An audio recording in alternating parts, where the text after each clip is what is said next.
മരം കയറി പെണ്ണും ചട്ടമ്പിയും. രചന വിജയ് സത്യ. അവതരണം ഷാഹുൽ മലയിൽ. എഡിറ്റിംഗ് ഷെരീജ് പൂനൂർ. അയല മത്തി ചൂര വന്നാട്ടെ വന്നാട്ടെ, പെടപെടക്കണ മീനേ, ഫ്രഷ് ഫ്രഷേ. ഇന്നെന്താണ്, നീയാണോ?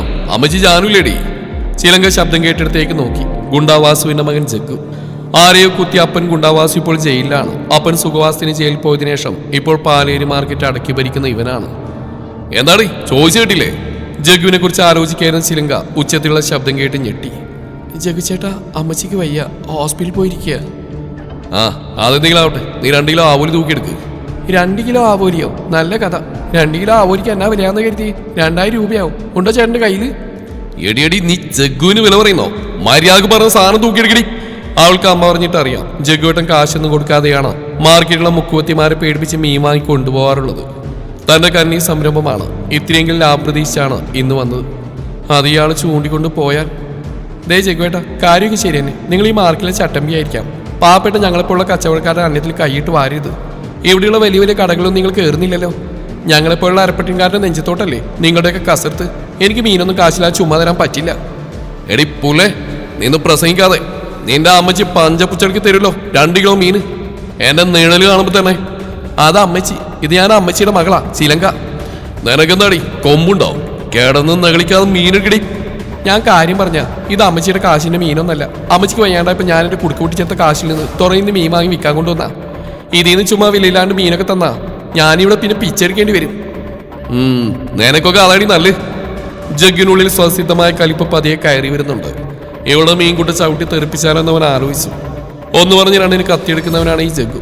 വല്ല പുരുഷവർഗമാണിങ്ങനെ തന്നെ മുമ്പിൽ കിടന്ന് കുരുക്കുന്നെങ്കിൽ ജഗ്ഗുവിന്റെ കത്തി അവന്റെ പള്ളയിൽ കയറിയിട്ടുണ്ടാവും. ജഗ്ഗു മീശ വിരിച്ച് അവളെ സൂക്ഷിച്ച് നോക്കി. തന്നെ അറിയാത്തതല്ല, തന്നെ ഇവൾക്ക് നന്നായിട്ട് അറിയാം. എന്നിട്ടും തന്നെ മുഖം നോക്കി ഇങ്ങനെയൊക്കെ പറയണമെങ്കിൽ ഇച്ചിരി ആംബിയർ വേണം. അത് ഇവൾക്കുണ്ട്. സുന്ദരി കൊച്ചാണ്, കാണാൻ ഇച്ചിരി ചേലൊക്കെ ഉണ്ട്. ചുമ്മാ ഉടക്കി ഇതിനെ പിണക്കണ്ട. അവളെ അങ്ങനെ നോക്കിയിരിക്കെ അവന്റെ മുഖത്ത് ഒരു പുഞ്ചിരി വളർന്നു. ആടെ, നിന്റെ ആദ്യത്തെ കച്ചവടല്ലേ, കാശ് ഞാൻ തരാം, നീ ആവോലി തൂക്കിയെടുക്ക്. ചിലങ്ക ഒരു നിമിഷം സംശയിച്ചു. ചുമ്മാ പറ്റിക്കാൻ പറയാണോ?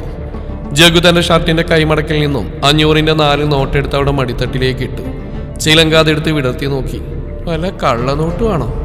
ഇവളാള് കൊള്ളാലോ, നീ നോക്കി കണ്ടുപിടിക്കണേ. അവൾ ചമ്മിപ്പോയി. എന്തിനാ എപ്പോഴും ഇങ്ങനെ എടിപൊടി എന്നൊക്കെ വിളിക്കുന്നത്? എനിക്കൊരു പേരുണ്ട്, ചിലങ്ക, അങ്ങനെ വിളിച്ചാൽ മതി. ഓ ആയിക്കോട്ടെ. അവൾ വേഗം 2 കിലോ മുഴുത്ത ആവോലി തൂക്കിയെടുത്ത് ജഗ്ഗുവിന് നൽകി. കടിച്ചു കീറാമെന്നവനെ പെണ്ണ് തഞ്ചത്തിൽ ഒതുക്കിയത് കണ്ട് ചിലങ്കയുടെ സമീപം മീൻ വിൽക്കാനുണ്ടായിരുന്ന ഒരു മുത്തശ്ശി തള്ള ചോദിച്ചു. കാശ് കൊടുക്കാതെ മീൻ എടുത്തു കൊണ്ടുവന്ന നീയൊക്കെ എന്നാടാ കാശ് കൊടുത്ത് മീൻ വാങ്ങിക്കാൻ പഠിച്ചേ? ഏതാളെ ഇപ്പൊ എന്താ ചുമ്മാതിരിക്കുന്നു? അവൻ അവരെ നോക്കി മുരണ്ട്. ഞങ്ങളുടെ അടുത്തേക്കേ ഉള്ളൂ നിന്റെ ഈ വേഷം കേട്ടല്ലേ. വയസ്സെത്തിയെന്ന് നോക്കാൻ നീ നിന്റെ ചോരത്തിളപ്പ് കാട്ടി എന്റെ കയ്യിൽ നിന്ന് എത്ര പ്രാവശ്യം ചുമ്മാ കാശില്ലാതെ മീനെടുത്ത് കൊണ്ടുപോയിട്ടാ നീ. ഇപ്പൊ ഒരു ചുണ്ടരിയെ കണ്ടപ്പോ നീ അങ്ങ് വീണുപോയല്ലോ, കഷ്ടം. അത് ജഗ്ഗുവിന്റെ നെഞ്ചത്ത് കൊണ്ടു. നേരെ തളെ, വെള്ളടിക്കാൻ ടച്ചിങ്ങിന് വേണ്ടി മീൻ ചുട്ടുന്ന വേണ്ടി കൂട്ടുകാരുടെ അടുത്ത് കൂടുമ്പോ ചിലപ്പോ ഇങ്ങനെയൊക്കെ ജഗ്ഗു ചെയ്തിട്ടുണ്ട്. ഇന്ന് കാശ് കൊടുത്ത് മീൻ വാങ്ങാൻ തന്നെ വന്ന്. വീട്ടിൽ ചെറിയൊരു പരിപാടി ഉണ്ട്, ഒന്ന് നന്നാവാനും സമ്മതിക്കില്ലല്ലോ. തളയുടെ വായിലിരിക്കുന്ന കേൾക്കും. അവൻ തന്നെ ദേഷ്യം നിയന്ത്രിച്ച് തള്ളുമുത്തശ്ശിയെ നോക്കി അത്രയും നല്ല ഭാഷയിൽ പറഞ്ഞു. ആ, നന്നായാ നിനക്ക് കൊള്ളാം, കാണാലോ നീ നന്നാവുന്നു. മുത്തശ്ശി പുച്ഛത്തിൽ പറഞ്ഞു. ഈ തള ചൊറിയാണല്ലോ. ചിലങ്ങയുടെ മുന്നിൽ വെച്ച് ഈ തള്ളച്ചിക്ക് നേരെ വീണ്ടും പട്ടിഷോ എടുക്കുന്നത് ശരിയല്ലെന്ന് അവന് തോന്നി. അതിനു പകരം തള്ള മുത്തശ്ശി ഒന്ന് രൂക്ഷമായി നോക്കിക്കൊണ്ട് അവൻ വേഗം ചിലങ്ക നൽകിയ മീനും വാങ്ങി നടന്നുപോയി. ചിലങ്കക്കുള്ളിൽ ചിരി പൊട്ടി. പുലി പോലെ വന്നതിന് എലി പോലെ ചുരുട്ടിയാഴ്ചയുള്ള സന്തോഷവും അവളുടെ ഉള്ളിൽ അല്പം ആത്മവിശ്വാസം നിറച്ചു. എന്തോ ജഗ്ഗുവിനെ തന്റെ മുഖത്ത് നോക്കിയപ്പോഴാണ് ഈ ഒരു മനംമാറ്റം. കുഴപ്പമാവോ? അതെന്തെങ്കിലും ആവട്ടെ, മീൻ വിറ്റീർത്ത് പെട്ടെന്ന് വീട്ടിൽ പോകാനാക്കാം, അല്ലേ പിന്നെ. അന്ന് കച്ചവടം പൊടി പൊടിച്ചു. കുട്ടികളുടെ മത്സ്യമൊക്കെ പ്രതീക്ഷ ലാഭത്തിൽ തന്നെ വിറ്റീർത്ത ശേഷം ചിലങ്ക വീട്ടിലേക്ക് നടന്നു. അപ്പൻ കുഞ്ഞമ്പ് വീട്ടിൽ മകളുടെ വരവും കാത്തിരിപ്പുണ്ടായിരുന്നു. മകളെ ചിലങ്ക, നീ ആള് കൊള്ളാലോടി, ഇത്രയും പെട്ടെന്ന് മീനൊക്കെ തീർത്തോടി. തീർത്തപ്പ നല്ല ബോണിയായിരുന്നു. ആ ഗുണ്ടവാസുവിന്റെ മകനില്ലേ ഒരു ചട്ടമ്പി, അവൻ രാവിലെ തന്നെ വന്ന് 2000 രൂപക്കുള്ള ആവോലി വാങ്ങിച്ചു. നല്ല കൈപ്പുണ്യമുള്ള ആളായിരുന്നു. എന്റെ തള്ളെ, അവൻ മീൻ വാങ്ങിച്ചത് നിനക്ക് കാശാൻ തന്നാ? ഇതെന്താ ഞാൻ ഈ കേൾക്കുന്നത്? സ്വപ്നം കാണുകയാണോ?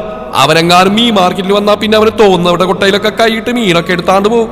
നിന്റെ അമ്മച്ചിയുടെ മീൻ ഒരുപാട് എടുത്താണ്ട് പോയിട്ടുണ്ട്. അത് ശരിയാപ്പ, അമ്മച്ചി എന്നിരിക്കുന്ന തട്ടയിലായിരുന്നു ഞാൻ ഇന്നലെ മീൻ വിൽക്കാനിരുന്ന്. അവൻ എൻ്റെ അടുത്ത് വന്നപ്പോൾ പിടക്കുന്ന ആവോലി കണ്ടപ്പോൾ ആദ്യം ചുമ്മാ ചോദിച്ചു. ഞാൻ തരില്ല എന്ന് പറഞ്ഞു. ഞാൻ അവനെ പേടിച്ചില്ല. ഞാൻ ആദ്യമായിട്ട് മീൻ വിൽക്കണതാ. ഇത് അമ്മയുടെ മീനല്ല, എൻ്റെ മീനാളൊക്കെ പറഞ്ഞ് ഞാൻ വരട്ടി. അത് കേട്ട് മീശയൊക്കെ പിരിച്ചു. പിന്നെ കുറെ സമയം എന്നെ ഒന്ന് തുറിച്ചു നോക്കി. ഒടുവിൽ ചിരിച്ചും കൊണ്ട് കാശും തന്ന് മീനും വാങ്ങിപ്പോയപ്പോ, എന്റെ മകളെ നിന്റെ നല്ല സമയം നീ രക്ഷപ്പെട്ടു കേട്ടാ. അവന്റെ കയ്യിൽ പിച്ചാത്തിയുണ്ടടി, ഒന്ന് പറഞ്ഞ് രണ്ടിന് പള്ളയെ കയറ്റും. കേറ്റും ചിലങ്കി അവനെ മീൻപാളൊക്കെ അടിക്കും. അവ്വ അന്ന് ചുമ്മാതിരിയടി, ഏതോ കാവിലമ്മയുടെ കൃപ. നീ ഒന്ന് ബാഗ് ഒരുങ്ങും, അമ്മച്ചി ആശുപത്രിയിൽ അഡ്മിറ്റ് ആയിട്ടുണ്ട്. അവൾക്ക് നടുവേദന കലശലായി, ഇഞ്ചക്ഷൻ വെക്കണം, 2 ദിവസം നിൽക്കണം. അയ്യോ, എന്നിട്ട് എന്താ എന്നെ വിളിച്ച് പറയാണ്ടിരുന്നത്? അത് അവള് പറഞ്ഞ് എന്റെ കൊച്ച ആദ്യമായിട്ട് മീൻ വെക്കാൻ പോയിരിക്കുകയാണ്. നിങ്ങൾ ഈ കാര്യം പറഞ്ഞ അവൾക്ക് ഇപ്പൊ സൗകര്യക്കേടുണ്ടാക്കണ്ട. കേട്ടാ മീനൊക്കെ വിട്ട് അവൾ ഓടി വരുന്നു, മീനൊക്കെ ചീഞ്ഞു പോകും. അവളത് വിറ്റിട്ട് വരട്ടെ, വന്നിട്ട് പറഞ്ഞാൽ മതിയെന്ന്. ഓ എന്നാ ഒരു 10 മിനിറ്റ് നിൽക്കാപ്പ, ഞാനിപ്പോ ഫ്രഷ് ആയിട്ട് വരാം. ചിലങ്ക കുളി കഴിഞ്ഞു വന്ന് വീട് കൂട്ടി അപ്പുറമത്തെ ഹോസ്പിറ്റലിലെത്തി. ഇതെന്ത് നടുവേദന അമ്മച്ചി, അഡ്മിറ്റ് ആവും മാത്രം? വാർഡിൽ കിടന്ന് മൊബൈൽ തോണ്ടി നോക്കുന്ന അമ്മയെ കണ്ടപ്പോൾ ചിലങ്ക ചിരിച്ചുകൊണ്ട് അത്ഭുതത്തോടെ ചോദിച്ചു. എനിക്കും കുനിയാനും മടങ്ങി നിവരാനും പറ്റുന്നില്ലടി, വേദന കൊണ്ട്. 2 ഇഞ്ചക്ഷൻ അടിച്ചാൽ അങ്ങ് പോവും. വീട്ടിൽ പോയി വല്ലതും പുരട്ടിയാൽ വീണ്ടും വരും. ഇതാവുമ്പോ കുറച്ച് നാൾ സമാധാനം ഉണ്ടാവും. നിന്റെ മീനൊക്കെ തീർന്നല്ലോ, ദൈവയോഗം. അതെ അമ്മേ. എടി, ഇവൾക്ക് കൈബോണിയാക്കിയത് ആരാണെന്നറിയോ? കുഞ്ഞമ്മ ഭാര്യയോട് തമാശ രൂപേണ ചോദിച്ചു. ആരാ മോളെ? അതാ ഗുണ്ടവാസുവിന്റെ മകൻ ജഗ്ഗു. അയാൾ വന്ന് മീൻ ഫ്രീ ആയിട്ട് ചോദിച്ചു, ഞാൻ കൊടുത്തില്ല. നല്ല 4 വാക്ക് പറഞ്ഞോ. പിന്നെ അയാളുടെ കയ്യിൽ നിന്ന് കാശ് താനേ പുറത്തു വന്നു. 2 കിലോ ആവൂരി വാങ്ങിച്ചു. അതിൽ പിന്നെ എൻ്റെ കുട്ടിയിലെ മീനൊക്കെ പെട്ടെന്ന് എല്ലാം തീർന്നു പോയി. എൻ്റെ കാവിലമ്മ, അത്ഭുതമാണല്ലോ. ഇന്ന് വരെ അവനൊരു ചില്ലിക്കാശ് കൊടുത്ത് ആ മാർക്കറ്റിൽ നിന്ന് അവൻ മീൻ പോലും വാങ്ങിയിട്ടുണ്ടാവില്ല. തോന്നുന്നവരുടെ കുട്ടിയിലൊക്കെ കൈയെടുത്തോണ്ട് മീനൊക്കെ എടുത്തോണ്ട് പോവാ പതിവ്. എൻ്റെ മോളവനെ മര്യാദ പഠിപ്പിച്ചോ? എനിക്ക് വിശ്വസിക്കാനാവുന്നില്ല മകളെ. അതേ അമ്മച്ചി, പാർമുത്തശ്ശി തള്ള അത് പറഞ്ഞ് വഴക്കൂടി അവനോട്. സുന്ദരി കൊച്ചിനെ കണ്ടപ്പോൾ നീ കാശ കൊടുത്ത് മീൻ വാങ്ങിക്കാൻ പഠിച്ചില്ലെന്നൊക്കെ അവർ പറഞ്ഞു. ആണോ? അതിനെന്താ ഉത്തരം പറഞ്ഞ് ആ പാറുത്തള്ളയോട്? ഞാനൊന്നും കേട്ടില്ല. ആ തള്ളയുടെ ചെവി പോയി എന്തോ പിറുവിറുക്കുന്നുണ്ടായിരുന്നു. എങ്കിൽ ആ തള്ളയുടെ തള്ളക്ക് വിളിച്ചതായിരിക്കും, കുഞ്ഞമ്പു പറഞ്ഞു. അത് കേട്ടെല്ലാവരും പൊട്ടിച്ചിരിച്ചു. അങ്ങനെ അവർ തമ്മിൽ വർത്തമാനം പറഞ്ഞ് കുറെ നേരം കടന്നുപോയത് അറിഞ്ഞില്ല. ഇരുട്ട് പരന്നു തുടങ്ങി. അമ്മച്ചി, ഞാൻ പോവാ. അമ്മച്ചിയുടെ കൂടെ അപ്പം നിൽക്കുമല്ലോ. ഞാൻ അപ്പുറത്തെ ചാളയിൽ ചീരത്തളയിൽ കൂട്ടിന് വിളിച്ച് കിടത്താം. ശരി മകളെ, വേഗം പൊക്കോ, ഇരുട്ടാകണ്ട, കുഞ്ഞമ്പു പറഞ്ഞു. ചിലങ്ക അവിടുന്ന് യാത്ര പറഞ്ഞിറങ്ങി. ബസ് സ്റ്റോപ്പിലെത്തിയപ്പോൾ നന്നായി ഇരുട്ടി തുടങ്ങി. ഈ മെഡിക്കൽ കോളേജ് സ്റ്റോപ്പിൽ നിന്നാൽ ഇതിലൂടെ നാട്ടിലേക്ക് 9 മണി വരെ ബസ്സുണ്ട്. ഇപ്പോൾ 7 മണി ആയേ ഉള്ളൂ. അപ്പോഴാണ് കുറച്ച് പൂവാലന്മാർ അവിടെ ബൈക്കിലെത്തിയത്. 2 ബൈക്കിലായി 4 പേരുണ്ട്. ചിലങ്ക അവരെ ശ്രദ്ധിച്ചു. അവൾ നോക്കുന്ന അവർ കണ്ടു. ഒറ്റയ്ക്കൊരു പെൺകുട്ടി നിൽക്കുന്നുണ്ട്. ബൈക്കിൽ നിന്നിറങ്ങി അവർ പതിയെ അവരുടെ അരികിലേക്ക് നടന്നു വന്നു. അതിൽ നിന്ന് അവിടെ നേതാവാണെന്ന് തോന്നുന്നവരൻ അവൾക്ക് ചുറ്റും നടന്നു. ശരീരഭംഗിയും സൗന്ദര്യം ഒത്തിണങ്ങി അവളെ അവർ കാമക്കണ്ണുകൾ കൊണ്ട് വീക്ഷിച്ചു. ചിലങ്ക ഒന്ന് ഭയന്ന് അല്പം ഒതുങ്ങി നിന്നു. എത്രയാടി റേറ്റ്? കൂട്ടത്തിലൊരുവൻ ചോദിച്ചു. എന്ത് റേറ്റ്? എന്താടി വേണ്ട, നീ ഒന്നും അറിയാത്ത പോലെ. എന്തറിയാൻ? നീ മറ്റേ കേസല്ലേ? ഡാ, തോന്നിയാസം പറഞ്ഞാലുണ്ടല്ലോ, അടിച്ച് നിന്റെ ചെകിട പൊട്ടിക്കും ഞാൻ. എന്നാ ഒന്ന് കാണലൂടി എന്നും പറഞ്ഞ് അവനവളെ കയ്യിൽ കയറി പിടിച്ചു. അവളുടെ കയ്യിൽ തൊട്ടതേ ഓർമ്മയുള്ളൂ. ടപ്പോ എന്ന് പടക്കം പൊട്ടുന്ന പോലെ അവന്റെ ഇടത്തെ കാരണത്തിൽ അവൾ തന്റെ വലം കൈ ശക്തിയോടെ ആഞ്ഞു വീശി അടിച്ചു. അടികൊണ്ടവനൊന്ന് പകച്ചുപോയി. എടീ നിന്നെങ്ങളും എന്നും പറഞ്ഞ് മറ്റു 3 പേര് അവൾക്ക് നേരെ നടന്നിറക്കുമ്പോഴേക്കും അവളുടെ നാട്ടിലേക്കുള്ള ബസ് വലിയ ശബ്ദത്തിൽ ഹോൺ അടിച്ചു വന്നു നിന്നു. ചിലങ്ക വേഗം ഒന്നും സംഭവിക്കാത്ത പോലെ അതിൽ കയറി. ചിലങ്ക കയറി ഉടനെ കണ്ടക്ടർ ഡബിൾ ബെല്ലടിച്ചു. ബസ് മുന്നോട്ട് പോയി. വിടരുതവളെ, ദിനേശേട്ടനെ തല്ലി അവിടെ ഒരു പാഠം പഠിപ്പിക്കണം. വണ്ടി എടുക്ക്. ചിലങ്കയോടുള്ള കലിപ്പോടെ വണ്ടിയെടുത്ത് അവർ ആ ബസ്സിന്റെ പിന്നാലെ കൂടി. ചിലങ്ക നാട്ടിലേക്കുള്ള ടിക്കറ്റ് എടുത്തു. 4 പേർ സംഘം ബൈക്കിൽ അവരെ പിന്തുടർന്നുകൊണ്ടിരുന്നു. ബസ് അവിടെ നാട്ടിൽ അവിടെ കവലയിലെത്തിയപ്പോൾ അവൾ ഇറങ്ങി. അവളെ പിന്തുടർന്ന് 4 പേർ സംഘം അവൾ കാണാതെ ഒരിടത്ത് മറിഞ്ഞിരുന്നു. അവളുടെ നീക്കങ്ങൾ ശ്രദ്ധിച്ചു. ഇതൊന്നും അറിയാതെ അവൾ കയ്യിലുള്ള ചെറിയ മൊബൈലുള്ള ടോർച്ച് ലൈറ്റ് തെളിയിച്ച് ഓടുവഴിയിലൂടെ അവളുടെ വീട്ടിലേക്ക് പോവുകയാണ്. എടാ, ഇവിടെ അടുത്തൊന്നും വീടില്ല, കുറെ നടന്നു വേണം അവിടെ വീട്ടിലേക്ക് എത്താൻ തോന്നുന്നു. അങ്ങനെയാണെങ്കിൽ ഇത് തന്നെ നല്ല അവസരം. ഇനി ബൈക്ക് പോയാൽ ശരിയാവില്ല. ബൈക്ക് ഒരിടത്ത് മാറ്റി നിർത്തി അവർ എല്ലാവരും അവൾ അറിയാതെ അവളുടെ പിന്നാലെ കൂടി. കവലയിൽ നിന്നും കുറച്ചു മാറി കുറെ കൂടി വിജയനതയിലെത്തിയപ്പോൾ അവർ തങ്ങളുടെ പദ്ധതി നടപ്പാക്കാൻ തീരുമാനിച്ചു. അവർ ചിലങ്കയുടെ മുന്നിലേക്ക് ചാടി വീണു വട്ടം പൊതിഞ്ഞ് നിന്നു. ഞങ്ങളുടെ ദിനേശേട്ട തല്ലി നീ അങ്ങ് രക്ഷപ്പെട്ടു പോകാന്നിരുത്തിയിടിപ്പൂല്ലേ? ചിലങ്ക ഞെട്ടിപ്പോയി. കയ്യിലുള്ള ടോർച്ച് വിളിച്ച് അവൾ അവന്മാരുടെ മുഖത്തടിച്ചു. അവന്മാരെ പെട്ടെന്ന് തിരിച്ചറിഞ്ഞു. എടാ പിള്ളേര്, നിനക്ക് കിട്ടിയത് പോരെ? നീ എന്നെ പൊളുത്തോടി, ഒരിക്കൽ കൂടി കാണിക്കാവൂടി നിന്റെ ശൗര്യം. അത് കേട്ടതും അവൾ അവർക്ക് നേരെ കൈ ആഞ്ഞു വീശി. അവളുടെ ആ കൈ തടഞ്ഞ് പെട്ടെന്ന് 4 പേരും കൂടി അവളെ പൊതിഞ്ഞ് വട്ടം ചുറ്റി പിടിക്കാൻ ശ്രമിച്ചു. ഞൊടിയിടയിൽ നടു താഴോട്ട് വളച്ച് അവരിൽ നിന്ന് രക്ഷപ്പെട്ട് മുന്നിൽ കണ്ട വഴിയിലൂടെ ഓടി. അവരും അവളെ പിന്തുടർന്നോടി. 300 രൂപ വൈദ്യർ പറഞ്ഞ കാശ് എടുത്തു കൊടുത്ത് അയാൾ നൽകിയ കുഴമ്പുമായി രാത്രി അയാളുടെ വീട്ടിൽ നിന്ന് ഇറങ്ങി വരികയായിരുന്നപ്പോൾ ജഗ്ഗു. അമ്മൂമ്മ എന്ന് വെച്ചാൽ ജഗ്ഗുവിന് ജീവനാണ്. അമ്മൂമ്മയ്ക്കുള്ള മരുന്നിന് വേണ്ടി അവൻ എത്ര ദൂരം വേണമെങ്കിലും എവിടെയും പോകും. അങ്ങനെ എത്തിയതായിരുന്നു അന്ന് രാത്രി ആ വൈദ്യരുടെ ഭവനത്തിൽ. കുഴമ്പ് വായിച്ച് ഊടുവഴിയിലൂടെ കവലിലേക്ക് അവൻ നടക്കുകയായിരുന്നു. ഒരു വളവ് തിരിഞ്ഞ് സ്ട്രീറ്റ് ലൈറ്റിനടുത്ത് എത്തിയപ്പോൾ ഒരു പെൺകുട്ടി ഓടിക്കിതച്ച് വെപ്രാളം പൂണ്ട് രക്ഷയ്ക്കുന്ന പോലെ അവന്റെ കൈകളിലേക്ക് വന്ന് വീണു. രക്ഷിക്കണേ ഏട്ടാ! അവൾ നിലവിളിച്ചുകൊണ്ട് അവനെ കെട്ടിപ്പിടിച്ച് കരഞ്ഞു. ജഗ്ഗു അവളുടെ ശബ്ദം അവളെയും തിരിച്ചറിഞ്ഞു. ചിലങ്ക, എന്താ പറ്റി? ആരെന്തിനു ഉപദ്രവിക്കുന്നത്? അപ്പോഴാണ് രാവിലെ കണ്ട ജഗ്ഗുവേട്ടനാണ് ഇതെന്ന് മനസ്സിലായത്. അവൾക്ക് ആശ്വാസമായി. അപ്പോഴേക്കും ദിനേശനും സംഘം കൂടി അവിടെ എത്തി. കൂട്ടം ചേർന്നുള്ള പുരുഷന്മാരുടെ ആക്രമണത്തിൽ അവൾ പകച്ചു പോയിരുന്നു. എല്ലാ ധൈര്യവും ചോർന്നു. ജീവിതത്തിൽ ആദ്യമായിട്ടാണ് ഇങ്ങനെ ഒരു അനുഭവം. അക്രമാസക്തരായവരെ കണ്ടപ്പോൾ ചിലങ്ക ഭയന്ന് ജഗ്ഗുവിനോട് ചേർന്ന് നിന്നു. തങ്ങളുടെ ഇര തങ്ങളെക്കാളും സ്ട്രോങ്ങുള്ള ഒരു സിംഹത്തിന്റെ മടയിൽപ്പെട്ടുകൊണ്ട് അവർ സന്തോഷിച്ചു. ആ ജഗ്ഗുവേട്ടനോ? ജഗ്ഗുവേട്ടന്റെ കൈപ്പെട്ട് നന്നായി. ഞങ്ങളെ വെട്ടിച്ച് കടന്നു കളിയായിരുന്നു ഇവള്. ജഗ്ഗേട്ടാ, ഇത് ഞങ്ങളുടെ അരയാ. ഞങ്ങളുടെ ദിനേശേട്ടൻ അവള് മെഡിക്കൽ കോളേജ് ബസ് സ്റ്റോപ്പിൽ വെച്ചൊന്ന് തല്ലി. അതിന് ഇവൾക്ക് ഇട്ടൊരു പണി കൊടുക്കാൻ വന്നാ ഞങ്ങള്.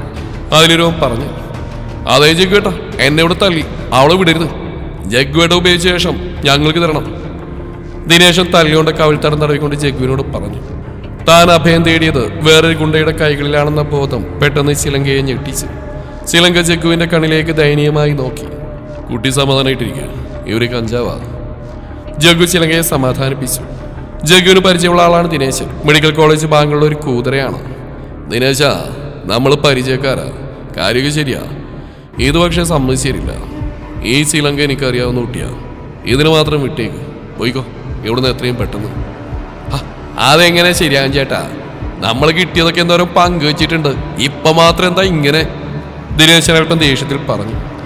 എടാ, ഈ കുട്ടി എനിക്ക് വേണ്ടപ്പെട്ടവളാണെന്ന് പറഞ്ഞല്ലോ. ചുമ്മാ അലമ്പിന് നിൽക്കാതെ പോകുന്ന നിനക്കൊക്കെ നല്ലത്. അങ്ങനെ നീ ഇപ്പൊ ഒറ്റക്ക് തിന്നണ്ട എന്ന് പറഞ്ഞ് നാലുപേരും ചേർന്ന് ചിലങ്കയുടെ കൈ പിടിച്ച് വലിക്കാൻ ശ്രമിച്ചു. ജഗ്ഗു കുഴമ്പൂപ്പിയുടെ പൊതി മാറ്റിവെച്ചവരെ നേരിട്ടു. പിന്നെ നടന്നത് അടിയുടെ പൊടിപൂരമായിരുന്നു. ജഗ്ഗുവിന്റെ തല്ലുകൊണ്ട് നാലും ചിതറിയോടി. നിലവിളി കേട്ട് ഓടി വന്ന നാട്ടുകാരൻ ചിലങ്കയെ ഉപദ്രവിച്ച വിവരമറിഞ്ഞ് അവന്മാരെ ഓടിച്ചിട്ട് പിടിച്ച് വീണ്ടും തൂറും വരെ തല്ലി അടിച്ചോടിച്ചു. നാട്ടുകാരും പരിചയമുള്ളവരും ചിലങ്കയെ അവളുടെ വീട്ടിൽ കൊണ്ടുപോയി വിട്ടു. ജഗ്ഗുവാണ് ചിലങ്കയെ ഉപദ്രവകാരികളിൽ നിന്ന് രക്ഷിച്ചെന്ന വിവരം ചിലങ്ക പറഞ്ഞ നാട്ടിൽ പാട്ടായി. അമ്മച്ചി ഹോസ്പിറ്റലിൽ നിന്ന് വരും വരെ മത്സ്യക്കച്ചവടം ചെയ്യാൻ ഉദ്ദേശിച്ച ചിലങ്ക അമ്മച്ചി വന്ന് എപ്പോഴുള്ള കച്ചവടം ആരംഭിച്ച ശേഷവും അവളുടെ രീതിയിൽ മാർക്കറ്റിൽ മത്സ്യക്കച്ചവടം തുടർന്നു. അമ്മച്ചിയും അപ്പം കുഞ്ഞമ്പും അതിനെ പ്രോത്സാഹിപ്പിച്ചു. ഇതിനിടയിൽ ജഗ്ഗു ഇടയ്ക്കിടെ മാർക്കറ്റിൽ നിന്ന് ചിലങ്കയെ കണ്ട് കിന്നരിച്ച് മീനും വാങ്ങി പോയിക്കൊണ്ടിരുന്നു. ഇരുവരുടെയും ഉള്ളിൽ പ്രണയം വളർന്നു. ചിലങ്കയെ കാണാതെ ജഗ്ഗുവിനും ജഗ്ഗുവിനെ കാണാതെ ചിലങ്കക്കും ഒരു ദിവസം പോലും തള്ളി നീക്കാൻ പറ്റില്ലെന്നായി. എന്നാ പിന്നെ ഇതങ്ങൊന്ന് നടത്തി കൊടുക്കരുത് ജാനു. ആ ജഗ്ഗു കൊച്ചും ചിലങ്കയും നല്ല മേച്ച. എമാതിരി തെമ്മാടിയായി പോകേണ്ടവനെ അവൾ നല്ല വഴിയിലേക്ക് നടത്തിച്ചില്ലേ? അവളുടെ കൂടെ ചങ്ങാത്തം കൂടിയപ്പോ തൊട്ട് ഇപ്പൊ അവന് കൊള്ളരുതായ്മകളൊന്നുമില്ല. കവലയിലെ ചുമടെടുത്ത് അധ്വാനിച്ച ഇപ്പൊ അവൻ ജീവിക്കുന്നു. പാറുത്തള്ള ചിലങ്കയുടെ അമ്മ ജാനുവിനോട് പറഞ്ഞു. അതേ പാറുമ്മേ, ഞാനും കുഞ്ഞമ്പേട്ടിനെ ഇതേക്കുറിച്ച് തീരുമാനിച്ചു. ഈ പ്രാവശ്യത്തെ കാവില ഭരണി കഴിഞ്ഞാൽ പിന്നെ അതുങ്ങളെ തമ്മിൽ കെട്ടിക്കാനാ പരിപാടി. അപ്പോഴേക്കും ജഗ്ഗു കൊച്ചിന്റെ അപ്പം വാസുവേട്ടൻ ജയിലിൽ നിന്ന് വരും. ഇപ്പൊ നല്ല സ്വഭാവമാണെന്നാണ് പറയുന്നത്. ഇനി വല്ല കച്ചവടം ചെയ്ത് ജീവിക്കുന്ന ജഗ്ഗുവിന് ജയിലിൽ നിന്ന് വാക്കും കൊടുത്തുണ്ടത്രേ. എങ്കിൽ നന്നായി കേട്ട, നാടും നന്നാവുകയും ചെയ്യും. ഒരു ചട്ടമ്പി കുടുംബത്തിനെ തന്നെ നിന്റെ മകള് മാറ്റിമറിച്ച് നല്ല ബുദ്ധി പഠിപ്പിച്ചല്ലോ. ദിവസങ്ങൾ കഴിഞ്ഞു. അതെ, പാറുമുത്തശ്ശി തള്ള പറഞ്ഞ് ശരിയാണ്. ചിലങ്കയുമായി പരിചയപ്പെട്ട നാളെ തൊട്ട് ചട്ടമ്പിയായിരുന്ന ജഗ്ഗു പ്രണയത്തിന്റെ മാധുര്യം തിരിച്ചറിയുകയായിരുന്നു. ചട്ടമ്പി വാസു ജയിലിൽ നിന്ന് വന്ന് നല്ല പിള്ളയായി കച്ചവടം തുടങ്ങി. കാവുല ഭരണി കഴിഞ്ഞ ഉടനെ ജഗ്ഗുവിന്റെയും ചിലങ്കയുടെയും വിവാഹം ഇരുവരുടെയും ബന്ധുക്കളുടെയും പാരേരിയുടെ നാട്ടുകാരും കൂടി ചേർന്ന് ഗംഭീരമായി നടത്തി കൊടുത്തു.